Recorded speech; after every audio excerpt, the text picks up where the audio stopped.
O Porto do Son somerxeuse na cultura celta. O municipio encheuse cunha nova edición da súa feira, cada vez máis recoñecida a nivel autonómico. Esta fin de semana houbo un salto temporal no Porto do Son. O municipio fixo unha viaxe ao pasado para recuperar e poñer en valor a cultura celta grazas á Feira Celta.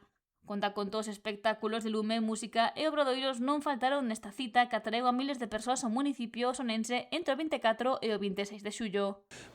Viernes, sábado, domingo, e a verdad que un éxito de puestos que está en todo o mercado, a verdad que parece un mercado celta e a verdad que estamos moi contentos.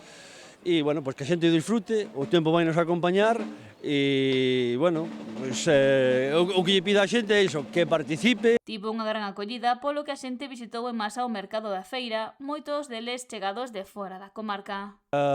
Xa empeza como un pouco xa toda a temporada máis fuerte do verán aquí en Porto do Son, a partir deste fin de semana, e a verdad que xa se ven todos os sitios, aquí no mercado, na playa, no mercado, nos bares, e a verdad que xa notas moita influencia de xente. Feira na que a variedade de postos é unha das protagonistas. Cando facemos a licitación é o que lle pedimos nas bases, é o que lle pedimos aos que se presenten para se queren facer a Feira Celta de Porto do Son, non? Que haxa variedade, que o mercado este animado, que en todo momento pois que disfrutes, sea que veñas pola mañán, sea que veñas a mediodía, sea que veñas á tarde ou sea que veñas á noite, que o mercado este animado e que a xente disfrute, porque hai moitos públicos, entón o público uns poden vir pola mañán, outros poden vir pola tarde, outros poden vir a mediodía a comer e eso, pois que o mercado este animado, non? E que o mercado non só de postos, que haxa moita variedade, senón incluso de actividades musicais, non?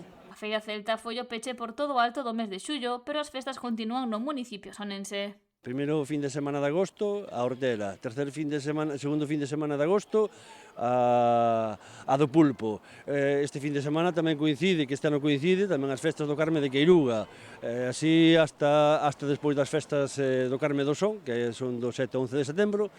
É raro o fin de semana que non haxa unha actividade aquí no noso concello.